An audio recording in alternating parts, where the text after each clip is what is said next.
not be able to destroy Iran in the way they thought they could destroy Iran. It was insane. It was hubris to think they could do that. I've been saying that for 15 years. I've been saying it since Iraq, 2003, when I was a 23-year-old marching against that war. When Bush was thinking about Iran, I was saying, are you afraid of Israel?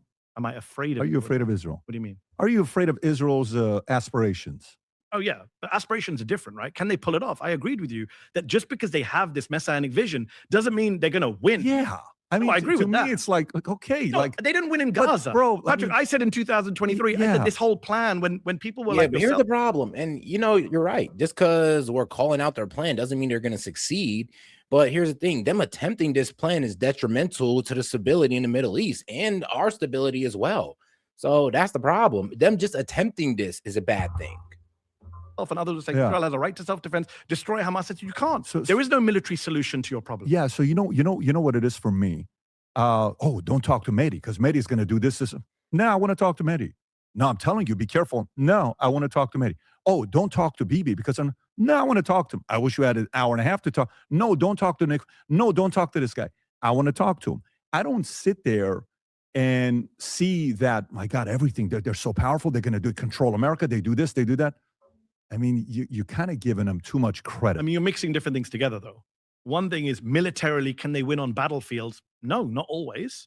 Hezbollah defeated them in 2000, famously. That was the first time they were defeated by an Arab force on a battlefield when they withdrew from southern Lebanon. They're back now. We were told Hezbollah was done. Do you remember a couple years ago? Oh, the pages and the assassination of Nasrallah. They're done. It was a paper tiger. They just killed 30 Israeli soldiers in the last few weeks. Right? They've injured hundreds more. Who knows what the real numbers are? So clearly they're not done for. Hamas is still around. And the Iranians still have, 70% of their missile stock, according to US intelligence. So the idea that these were all paper tigers was bullshit.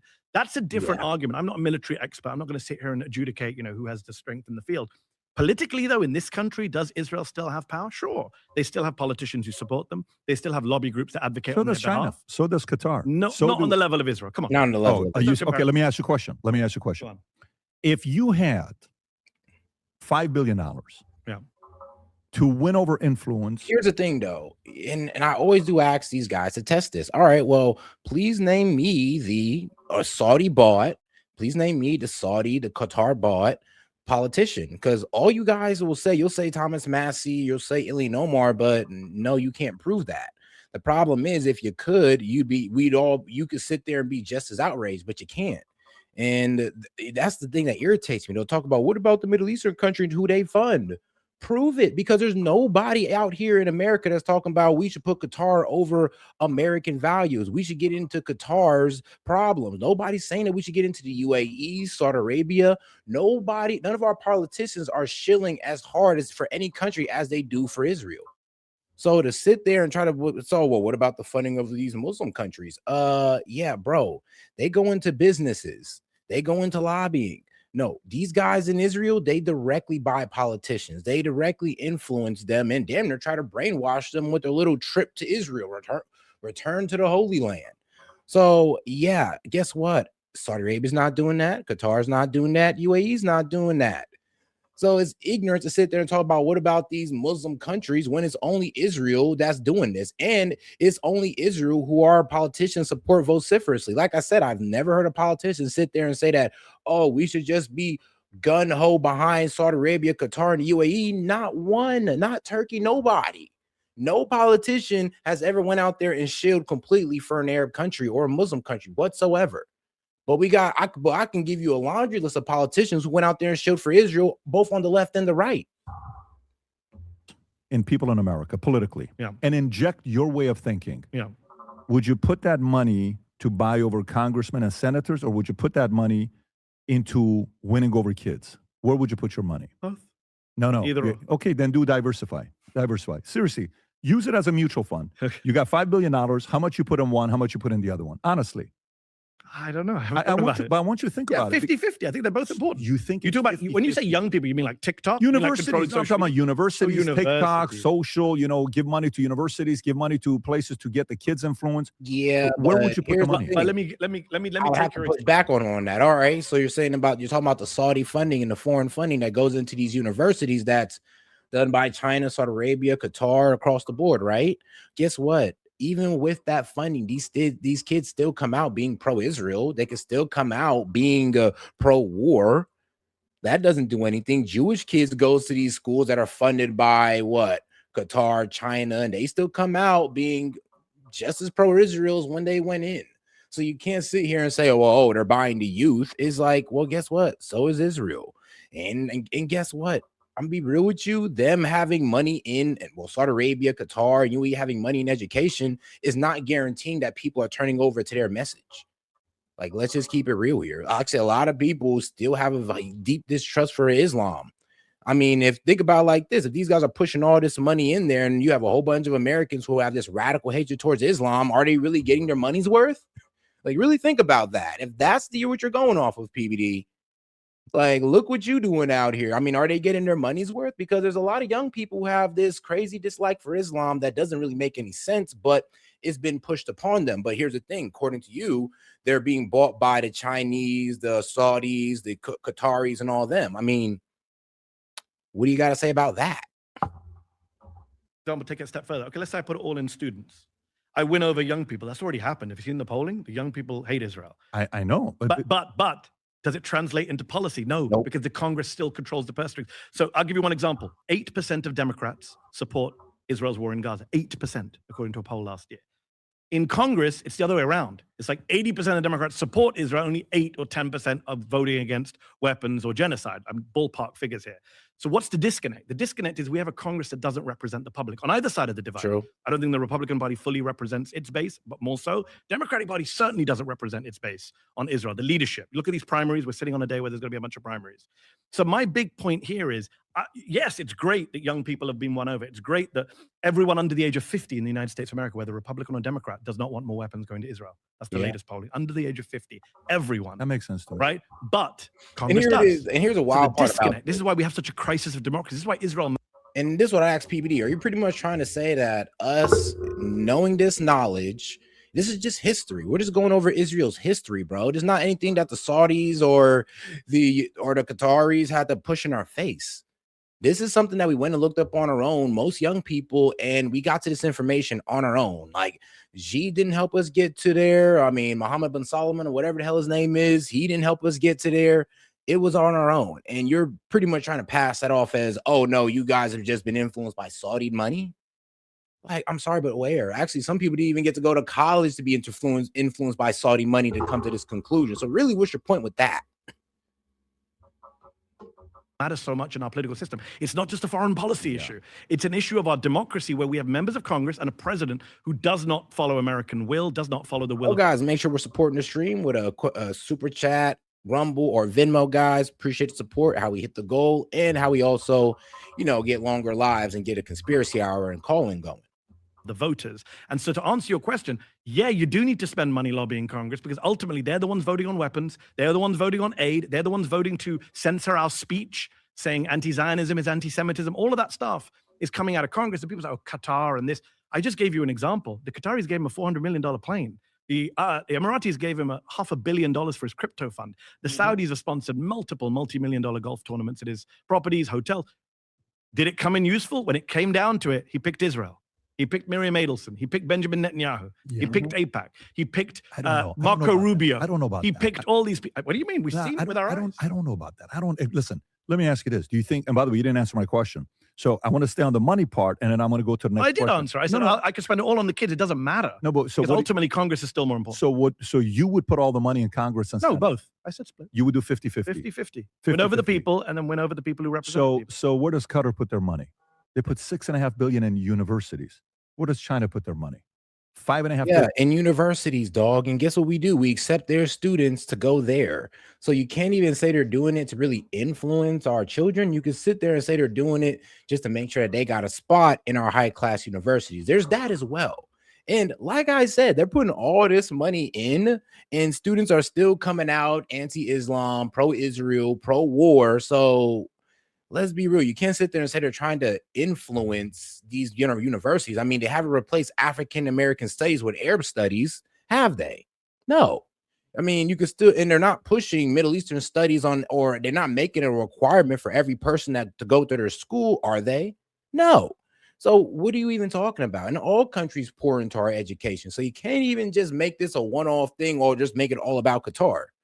All of them pour money into our education. All of them bet on our educational system to push the world into the next generation or into the next futuristic upcoming. But here's a problem with that. You can't sit there and say it's about taking over the mindset of the American children or the American college students. No, it's just about they could be doing it for corporate reasons. They could be doing it for so they can get their kid into the college. So they're just going to give a nice little donation. Like, it could be for a lot of reasons outside of just, oh, what they're trying to influence. And the thing is, you can't even see that. Like PBD, you would have to show me how their money is being used to influence college students. Because unless everybody got to take a Middle Eastern class and got to learn Arabic, I cannot see what you're talking about. Leonardo's in universities. What type of influence do you think they got long term? Do you think long term, like you think China thinks short term? You think Qatar thinks short term? You think they're trying to buy influence long term when they get in front of the kids? You think, do you have evidence? It's a serious question. The dollar? No, I mean, no, I'm talking about, do you have evidence that, first of all, what Chinese investment has gone into university? You want to pull it up, Rob? I mean, this, you know. I know the Qataris are sponsored. I've been to Georgetown, Qatar. They spent a lot of money on US universities. But it's great. I'm asking about what's China's sponsored university? Oh, China's given donations to. Oh, yeah. The Chinese government sponsors American universities. I did not know. know. Let me pull up. Happy. Oh, yeah, we do. I mean, yeah, they do. They sponsor Chinese. They sponsor universities so they can send their kids over here, and we give them slots. So it's not like it even benefits us. They just use it. They just give a nice donation so their kid can get in as a foreign exchange student and pay damn near twice the tuition. I mean, they make money not only off the heavy donation, but off the doubling of the tuition fee that they get to charge these foreign kids. That's why these colleges have become dependent on foreigners and foreign money at this point. And if that's the case, I think we should let a lot of these colleges fail. Because if they're just all being supported by foreign dollars, then we've completely failed our education system. If that's the case, we let it be bought out by foreigners. And now these colleges are depending on it. It's no wonder they're trying to put foreigners over us, because they're the one giving them the money. Bro, most of the college's revenue, it comes from endowments, not tuition. So who do you think they're listening to? To show my ignorance. By the way, I don't know where the money is coming from. But I'll show you here. China has invested an estimated 5.6. I was short by billion. Okay. 6.4 billion in American universities over the recent decade, making it one of the largest foreign. So why are they doing no, hold on. You didn't read the. Yeah, but here's the thing, though. Here's the thing. Because China has this huge investment in our universities, do we hate Taiwan? Do we believe that Taiwan should be reunified with China? Like, did any of us walking out of college believe that because of Chinese influence or Chinese dollars in college? No, it didn't shift our mindset towards China in any way, shape, or form. Like, Qatar's influence or Qatari money in colleges did not shift our liking or did not shift our influence in any way, shape, or form of Qatar. That's why it sounds ridiculous to bring up Saudi money or Middle Eastern or Chinese money, because they're not the ones like out there deliberately buying out our politicians and having our politicians show for Israel, talk about how we should get involved in all of Israel's problems. I mean, China puts in billions of dollars. Nobody's talking about how we should just take over Taiwan for China. Nobody's doing that. Third sentence. Which is what these funds research. You think research partnerships with the Chinese is making kids on campus pro-China? No, no. It's not what I'm saying. Okay, Mehdi, you're very smart. So no, but that's kind of what you're insinuating, though. Like, no, really, though, because think about, like, well, what was your whole point of making this point then, if it's not to make a point of, oh, well, you said that Israel is the only people that got influence in politics, but look at these guys over here buying up universities and trying to push their influence there. But here's the thing, though. Like, Chinese is putting money into these universities, and guess what? Nobody's coming out pro-China. Nobody's talking about, oh, we should just go ahead and give up Taiwan. Nobody's coming out these universities talking about how we need to do Sharia law on college campus or anything like that. No matter how much money or billions of dollars that Qatar, UAE push into there. And they got some radical Islamic ideas. So, I mean, they're spending billions of dollars. Why not try to push some of their ideals in there? Because that's not their purpose for the money. Israel's purpose for the money is to push their ideas on the students. Their ideas is to push their ideas on politicians, thus pushing it on their base. That's their plan. And it's not the same when it comes to the Chinese or the Qataris or the Emiratis. You went to Oxford. You got the PPE degree. Because it's like, not the PPP loan. You got the legit PPE degree, right? Do you not think if these schools are getting this types of money, which phone call you think they're picking up? Oh, you think we know, Patrick, because we just saw what happened the last 3 years. Did Colombia go pro-Israel or pro-Qatar? But what did Colombia do? They went pro-Israel. They silenced all the pro-Palestinian. But what did they do? But what did they do? They rolled over for Donald Trump and they rolled over for the Israel lobby. What was the event that happened that got them to get there? I don't know which event. Why did they do that? I don't know. I don't know where you're going. You follow the stories. You tell me, who was it? It was 3 universities, right? Columbia was one of them. And there was a bunch of universities that cracked down on pro-Palestine dissenters. Why did they do that? Multiple reasons. Pressure from politicians who are pro-Israel. You think maybe pressure from donors who are pro-Israel. Pressure from activist groups. This whole ridiculous debate where we conflate criticism of Israel with anti-Semitism. I remember when I launched... I'm not with that. Just so you know, like in Florida, when they're saying you can't debate and criticize Israel, I'm not part of that camp. Not just that. DeSantis is one of the many governors and Republicans I'm not part of that who have said that if you're an American business that engages in BDS, you can't get contracts with the state. That's insane. That American business can't do what it wants to do. But by the way, what I'm trying to tell you is I think the reasonable people are not with that. Short term, some of these things may come and go. Long term, they're not. I had Randy, what's his last name? Randy Fine. I had him on and I asked him the question about where he's at. I think you may have even tweeted something about it when we talked about it. I asked him a couple of questions pointed whether he was pro-America, America first, or Israel first. If you're in America, hey, I have a problem with you not being America first, but I want to go back to this. If they give $6 billion, you think they're dumb that they're just giving $6 billion to universities? You don't think they want things in return? No, you don't everyone. I think you made that point earlier. There are many lobbies trying to get their way. I'm not disputing that there are many lobbies. In fact, I'm the one who says, let's not treat the Israel lobby as a unique lobby. But here's the thing, though. And I have to push PBD on this. All right, great. Give me one politician that's telling us to go out there and take over Taiwan for China. Like, give me one politician that's telling us that, you know what, we should just, I don't know, just, what was it? Shoot, help Qatar become a hegemon in the Middle East. Like, please give me one politician that's out there supporting all of the positions that a country has in the Middle East. And I'm talking about outside of Israel, because that's the main argument here is that PBD is trying to say that, oh, it's not just Israel that gets that off, but me and Mehdi Hassan's argument is actually it is, because I can't name one politician that's out there so vociferous supporting China, Qatar, or UAE, but we can all name a laundry list of politicians on the left and the right that is also vociferous for their support of Israel. I'm sorry, but for Patrick to even deny this is willful ignorance. Like, he knows better. I know he does.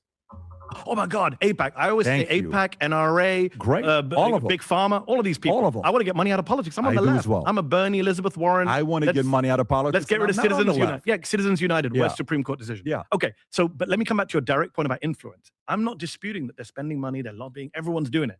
I'm saying Israel's winning, and the evidence is what's happened.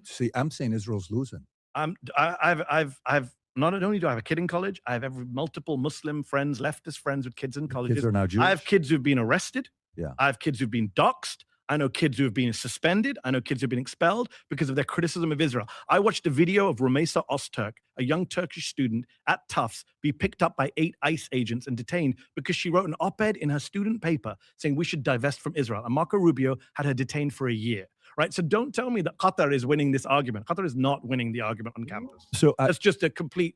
Last 3 years is a complete denial. I get your argument, but I would dispute it in the following way: everybody is trying to win influence. Everybody, agreed. And they're spending money, so no matter what it is, everybody. Agree. But the question is, whose money is working and who's not?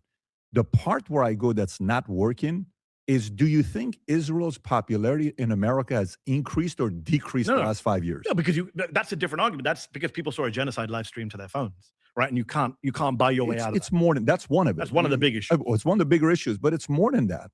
So whatever they did, like even when Charlie Kirk, the letters came out when he was having a conversation with Bibi, and I don't know if it was the 7 things he wrote, the 6 things. Do you remember that when he wrote a letter? I don't know if you remember that or not. I wasn't a big Charlie Kirk reader. You'll be shocked here. Yeah, well, you would have liked him. It was a special No, guy. He didn't like me. He wanted me deported.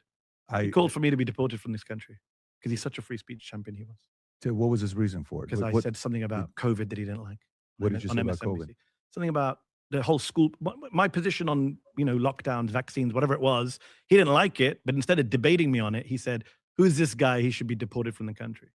Can you tell me specific what it was, Rob? Rob can pull it up. Can you There's a lot of. Now, if you said something crazy shit on Twitter Hold and on, he responds back even to you, hold on. Even if I said something crazy, the First Amendment crazy too. First Amendment doesn't cover crazy. His First Amendment he can also say that. But That's you part think of we his should First threaten Amendment. people with deportation? I don't know. You said some crazy shit. What did you say? No, I didn't say anything crazy. I'm just saying. Even let's say I did say something crazy. No, but even if I didn't say anything crazy, but let's just say he said that. That's his freedom to be crazy. Of course, it's his freedom. Yeah, I'm not going to like the guy. You're like, I would have agreed with that's him. a different. That's how we got onto Kirk. I'm like, why would I agree with the guy who hated Islam? No, you don't have. He hated Islam and he wanted me deported. That's a different story. That's a different story. But by the way, Rob is fast. Rob is fast. We need you, Rob. Charlie. This is speed. Charlie was a phenomenal guy. But let me go back to it. We'll have to agree to disagree. Yeah, that's totally fine. So, but where was I going with this? We were talking about the influence. And then honestly, outside of his disagreements with Islam, let's be honest, Charlie was a real one. I mean, father, Christian, I mean, strong member of his community, devoted Christian and father. So, I mean, outside of his hatred of Islam, I mean, I can't really be mad at bro. Like, of course, I disagreed with him on his stance on Islam, but I agree with him on like 90% of what he was saying outside of that. So I don't know. I don't like how leftists like to sit there and try to paint him as some villain because of his ideas on Islam, which could have changed down the line. Went to universities. What topic were we on? I brought up Charlie. Rob, do you know where I was? You were saying talking to Netanyahu and the stuff. Oh yeah, when he talked to Netanyahu with the 7 points, and he said to him, he said, "You're losing the kids.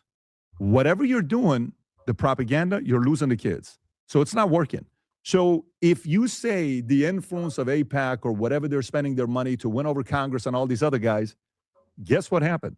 I think they gave money to John Cornyn. AIPAC did. He lost. He's been there for 40 plus years. Paxton won. Yeah. So what happened with that guy winning? He was a guy that was not even supposed to win. He had issues. Letters came out with his wife, all this other stuff. It wasn't a pretty thing. So I don't know if their influence. Don't get me wrong. When you talk about Mary, you know, she's put up some real money there. I mean, Trump's been very open about. She's put up some real money. And can I say, I don't think we're disagreeing that much. I think we're not actually disagreeing.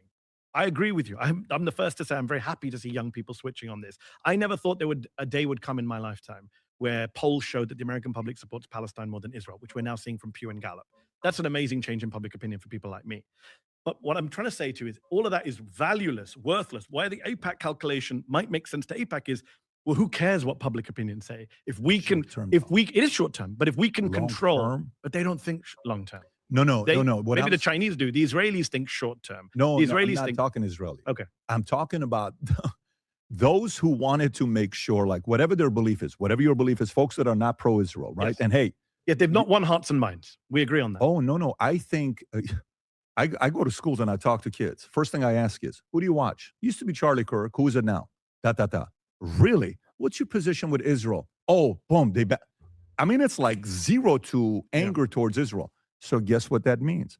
Whatever the propaganda was, correct or not, it worked for those that are anti-Israel. But guess what's They've scary? made a lot of progress. Guess what's scary? When the pro-Israel side hear you say that? I would say this. I would say that, look, the problem with that is saying that, oh, you know, this whole anti-Israel stance, when did it ever become, you know, they're anti-Israel because they don't agree with what Israel's doing? Like, when does that ever become part of the equation? When does it ever become part of the equation that, you know what, we don't support Israel bombing women and children in Gaza. We just don't support that. We don't support Israel's 7-front war in the Middle East just causing problems throughout it. We don't support it. It's like, when does it ever come about them? Like, why is it always got to be, oh, we just been propagandized? Or maybe we just, you know, watch a couple documentaries, read a couple books, listen to a couple people from the Nakba, and we're like, well, goddamn, that's kind of fucked up. Why do we support this? And now we kind of have a hatred for Israel because the American people have always had a hatred for people who oppress others. They see the numbers of people watching Candace Owens or being Tucker consistent. Carlson or Nick Fuentes, God help us. We're just being consistent. When they hear that, guys. They don't go, oh, and shout out to my man Noah. He says we need to change our education system as well as other systems of ours. Yeah, facts. And I'm gonna bring it up again. Yeah, the fact that our education system literally depends on foreign money. Like, what are we doing? And I mean, the fact that like PBD is okay with it, most Republicans, Democrats, everybody's okay with it. This is something that we should not be okay with. Actually, we damn near need to tear the whole education system down when it comes to college, because all that does is inflate tuition. So we got to keep foreign money out of college, because honestly, we're making college more unaffordable. Like, it's crazy how people don't see that as well. But hey, yeah, you're right. It needs to be torn down and rebuilt to something that actually helps the American citizen, to actually pretty much put on a pedestal the American scholar. And now we're not just bringing in a whole bunch of foreigners because their nation is throwing billions of dollars at our universities. I mean, what the hell? How could we compete with an entire nation pumping money into a university? And like what? You're expecting your everyday Americans who are just paying that tuition to compete with Qatar, China? Like, really? And of course, the university is going to be taking words from them. They're going to be following their commands. Why? Because they're the ones who are throwing billions of dollars. Like I said, these universities make most of their monies off endowments. Maybe like 10 to 15% of their tuition, of their money is made off tuition. 10 to 15%, guys. So AKA, they don't care about you guys. They care about those donors. Shit, we need to work change. harder to win hearts and minds. What they say is we need to crack down on democracy and free speech. Well, hold on, dog. I do got to give you your celebration, dog. I do appreciate it. But all right, though, let's get right back into it. Because that's the only way we stay in power. That is why Peter Beinart, my good friend who used to be a hardcore Zionist, now a liberal. That works anymore. Peter makes the point that you're going to see a lot of Zionist groups in this country allying with the right. Traditionally, American Jewish groups have been pro-Democrat, liberal. But now they're allying with Trump and MAGA because they see a way of suppressing speech and joining with authoritarian forces because they can't win the argument fair and square. I think that's a mistake. It is a mistake. But that's what they're doing, Jonathan. I understand that. But what I'm saying to you is it's very important to win over the kids. Very important to win over kids. And when I see China, Qatar putting that kind of money in schools, you know, their long-term thinking is let's win these kids over and then let's see what happens. So I don't think Israel is winning when it comes down to winning over. Did you see the Jerusalem Post conference in New York this week? No. I mean, if you're telling me that they're losing because, I mean, let's be real, bro. Qatar don't got to put any money in for people to start turning anti-Israel. I think that's the delusional part about these guys. It's like, bro, it has nothing to do with Qatari influence or Saudi influence or any type of Middle Eastern influence. It's literally what we're seeing Israel do before our eyes. And I think it's very condescending to sit there and say, oh, you've been propagandized. No, motherfucker. I've just been looking what's been happening right in front of me. And I mean, you could look on Fox News and see it as much as they try to hide it. You could look on CNN and see it as much as they try to hide it. Or you can go look at the uncut brutality of it all over there in Al Jazeera, where they don't hide nothing. Really, just go to any international news media, and you're gonna find out how crazy Israel is, and you're gonna get outside that media bubble that the United States try to keep you trapped in. Just a conference that ties in with the Israel Day crazy parade. They had Ronald Lauder, the Estee Lauder guy, the billionaire, giving a speech. His son-in-law is the Federal Reserve guy, Kevin Warshie. I don't remember his name. Is he Jewish? He's Jewish? Ronald Lauder is a very leading figure in the American Jewish community, big supporter of Israel. He gave a speech at Jerusalem Post conference, and in that speech, there you go. He said that Mossad and Shin Bet, the Israeli intelligence, domestic and foreign intelligence, should be working hard to get American kids to support Israel, influence operations. Openly called for it in a speech. There's a clip doing that. It's insane, right? So when you're talking about this, is what I'm saying to you. It's not that they don't know what's happening, but their solutions are so batshit crazy. Go back to that story. And so authoritarian.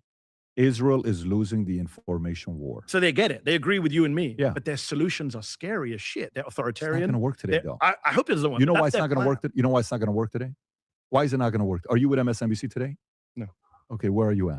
I'm independent. What can you talk about? Anything I want. Anything you want. Yeah. As long as you don't say something crazy that you get a strike on YouTube, you're good to go. Yeah, but that's the thing, right? Look at TikTok.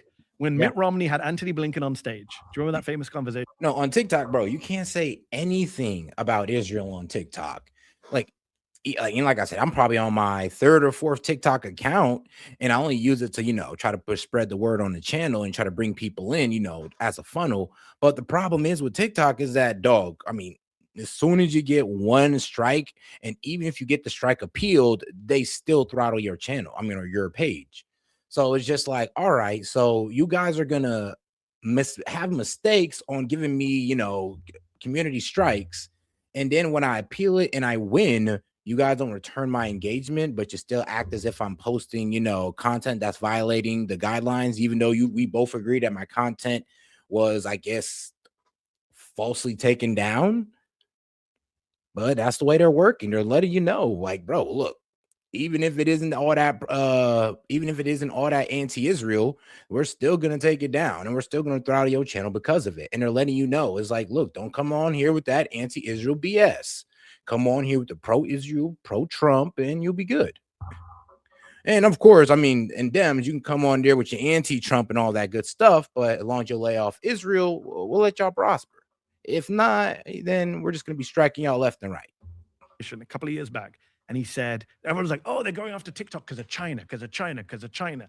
And Mitt Romney just sits with Blinken and says, every time I go on TikTok, you see 6 times, 7 times as many pro-Palestinian posts as pro-Israel posts. We got to do something about that. And Blinken's nodding. I'm like, Mitt, you're not supposed to say that out loud. You're supposed to say that in a filled room.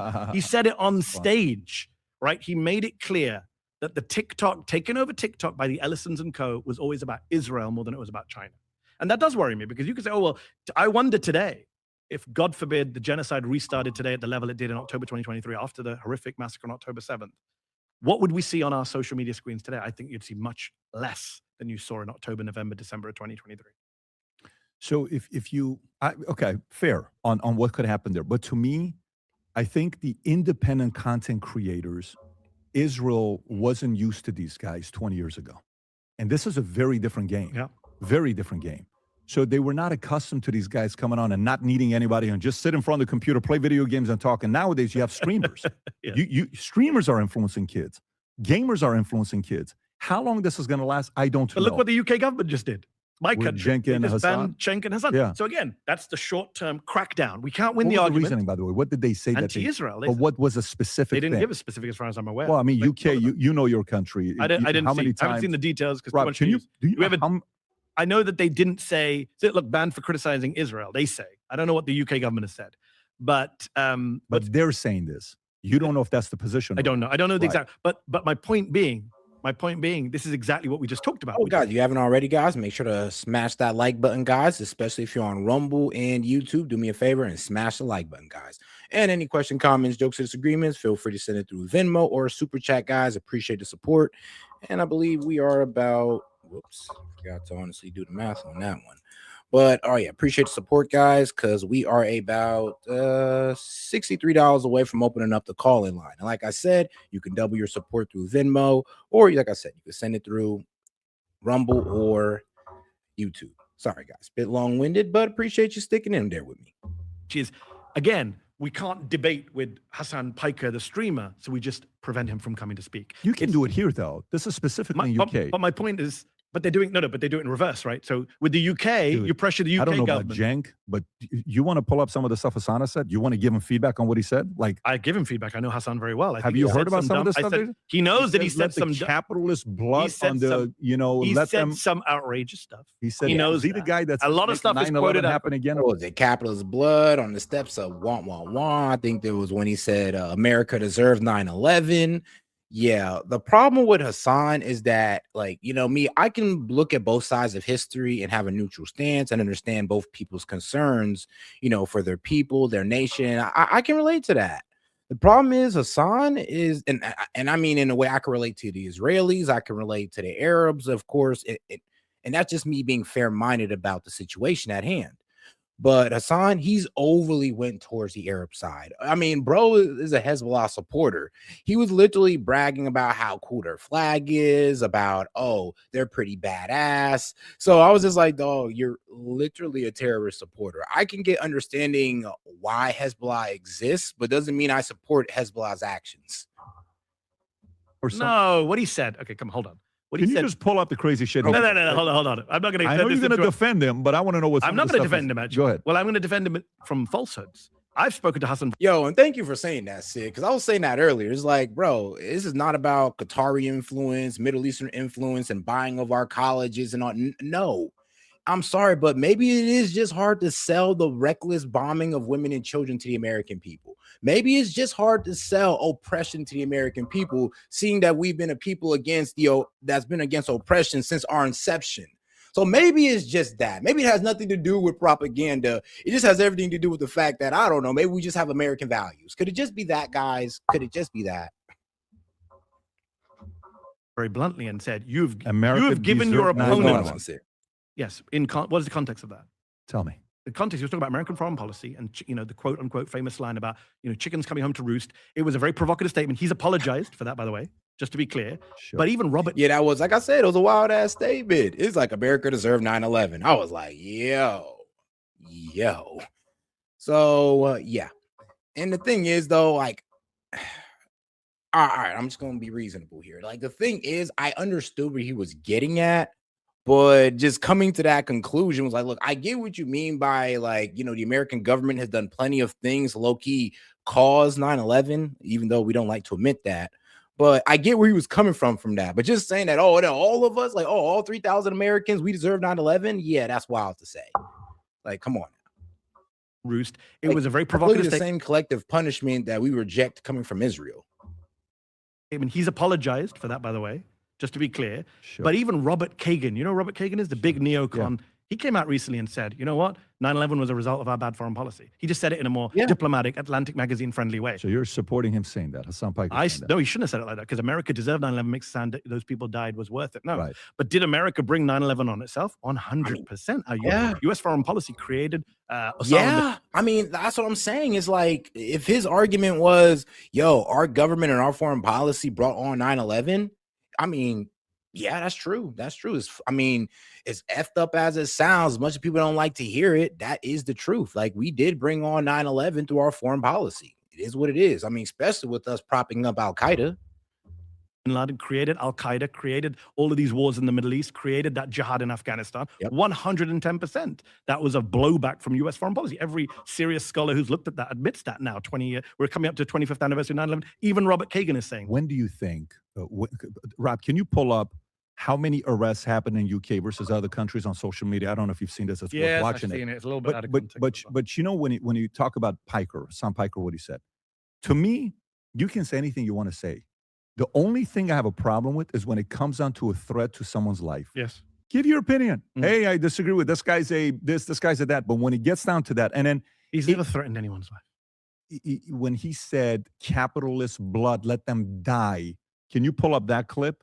I don't know that clip. I need to see the full Hassan context. said right here, I'm 47, you're 46. I think we're a year apart. You're 79, right? 7K. So we're the same age. So when you sit down with a young guy like that, and we've made some major mistakes I just in our told career. you. I talk to Hassan all the time. Don't give your opponent sticks with. Here's the one. Watch this. The guy is a non-violent guy. He doesn't support war or killing. He just says provocative things. Do you have it, Rob, with audio or no? My understanding is that the property owners who have properties there choose just not to rent it at all. Yeah, kill them. Kill those motherfuckers and murder those motherfuckers in the street. Let the streets soak in their fucking red capitalist bloods, dude. Yeah, that's a dumb. Good-looking guy. That's a dumb thing to say. Talented guy. Good speaker. Why would you say something like I'm gonna text this? Hassan after this and say you screwed me over on the Patrick Bet David, because I'm not going to defend that. I don't know what the context for that is. But look, even you said, let's park Hassan Piker. Cenk Uygur said a lot of things that are very provocative too. Not like that, but about Israel. Yeah. The point is, to come back to my wider point, which is there's still a way for them to shut down the conversations, to censor speech critical of Israel, Cenk to is stop pretty loud. influence. Cenk is everywhere. But now he can't speak in the UK, is my point. Well, that's the argument for UK's dumb policy. Well, it's not just the UK. You don't think the US? Have you not at bro? Pull up. No the numbers way. Come on, Stop. let's compare. The US is much worse. Dude, well, look at this here. The number of arrests for hateful messages. Social. Marco Rubio locked up students in this country for their speech, for speaking. For a young woman in a hijab from Turkey wrote an article in a student paper. She said we should divest from Israel. I don't know the whole story. So pull it up, whatever you want. I don't know the whole story. A judge threw it out. He said it was a chilling free speech in this country. He had her released from prison. Multiple cases. I'm going to give you one. Was she a U.S. citizen? No, was she was a Turkish student. She was a Turkish student here. Now there was what was it? They were saying when green card students couldn't like say anything against Israel or America or to have their citizenship or their green card revoked. I was like, yeah, that is going against the First Amendment, bro. It's like, even the green card guys are protected under the First Amendment. I mean, or they would be basically second-class citizens. Could you imagine that? Oh, well, only if you're a U.S. citizen, an actual one, you have the freedom of speech, but if not, you got to watch your mouth. Like, that's not equal. That's not the equality we was aiming for. I'll tell you that. So, and that's kind of what Marco Rubio kind of laid the standard out to be. He's like, yo, well, if you're not all the way an American citizen, you better watch your mouth. And I'm like, whoa, that goes against freedom of speech and equality. We're studying a student here and criticized American policy. No, she said she didn't even criticize the American government. She said, my university, Tufts, hey, Tufts, we should divest from Israel. Marco Rubio locked her up. Right here. This is one right here. F1. The judge threw the case out. He said it was a complete assault on free speech. In fact, a Reagan judge, Patrick, you don't have to trust lefties. Let me quote you a Reagan judge, a guy called William Young, appointed by Ronald Reagan. When he looked at the cases of all these students, He said Donald Trump has launched a, quote, this is his words, full-throated assault on the First Amendment, right? Marco Rubio is deporting people like Mahmoud Khalil, who you may not be a fan of, not because they did any terrorist activity or called for the killing of anyone, but because under the some random 1952 immigration law, the Secretary of State has the power to deport anyone he says is undermining U.S. foreign policy through their speech. Can he? Well, it's never been tested at the Supreme Court. There's one judge who adjudicated on this law. You know what her name was? Guess what her name was?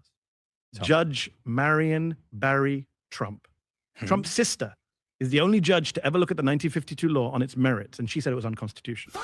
But it then got rejected by another court on procedural grounds. Yeah, it's never been tested. You and I, if I just describe it to you, you and I think it's insane, right? The Secretary of State should not have dictatorial powers. I don't know the laws behind it. So let's assume I'm right. Sure. Assume I'm right. You would disagree with the idea that the Secretary of State, Antony Blinken, Marco Rubio, whoever it is, has the power unilaterally to throw out people who have broken no laws because he didn't like what they said. Surely you, as a free speech guy, would be opposed to that. And by the way, the way you're making it seem like is you're quick to forget what happened under Biden. You're quick. I just said Blinken too. Speech was. I just said Blinken's name. How can you say I'm quick to forget Biden? Do you know how many? No, hold on. How can you say I'm quick to forget Biden? I just said I know. Blinken. I'm just reminding you how many people on YouTube got strikes, videos taken down. What things we couldn't talk about. We couldn't criticize anything about vaccine, COVID. Not true. You know how many strikes I got? You're exaggerating. You couldn't criticize anything about vaccines. I was there at the pandemic. No, you couldn't. You could not. Okay, no, what? Actually, anything about vaccines? Hold on. No, just COVID. No, hold on. I have to give it to Mehdi on now. No, just COVID. It was just COVID. You couldn't say anything about COVID because I remember I got a strike for medical misinformation because I talked about COVID and I went against what the CDC was saying, and that's how you get hit. If the CDC says something different about what you're saying, that's medical misinformation and it's dangerous, and they can hit you with it. As much as I disagree with that policy, that's used to policy. But to say that you couldn't, go against any vaccine, I mean, come on now. Nah, it was just a COVID vaccine that got that type of protection. People were criticizing vaccines. And videos were disappearing like this. I mean, I can do easy research for you, send a report to you. Videos were disappearing like that. People that were creating content, massive YouTubers were disappearing. So hold on. You've just made my point for me a minute ago. You said America's much better than the UK. Now you're saying America's dictatorial too. So we're agreeing. No, I'm not saying America's better than UK. When it comes down to arrest, we don't arrest. What it was Ramey Sostek. I just showed you. You want me to? I can go through the list. Should I go through the list? Mahmoud Khalil. I mean, taking away people's financial livelihood is also pretty effed up. I mean, arresting is pretty bad, but y'all did take away a lot of people's financial livelihood because of this whole COVID thing. So I can't sit here and pretend like that wasn't pretty damaging. I mean, people could have went homeless and all that good stuff over that. It's like, you serious? You can't sit there and downplay that. You really gonna defend I know these people. UK versus US? I'm gonna say right now the US is much worse than the UK. Stop it. And actually, by the way, the UK. Stop it. Hold on. The UK is really bad right now. When's the last time somebody knocked on your door and said, Mehdi, be quiet, you're talking too much? The UK is. By the way, I don't want to defend the UK. The Labour government in the UK passed a law that criminalized Palestine Action. You heard of this group, Palestine Action? No. It's a group that went and threw paint on some, it broke into a military base and threw paint, and they assaulted a police officer, fought with them. I can't remember what the charges were, but they were classified as a terrorist group alongside ISIS and some far-right white supremacist groups. Insane. There's no intelligence for this. They rammed it through Parliament, got it voted on, and then they started rounding up people. I don't know if you've seen the videos.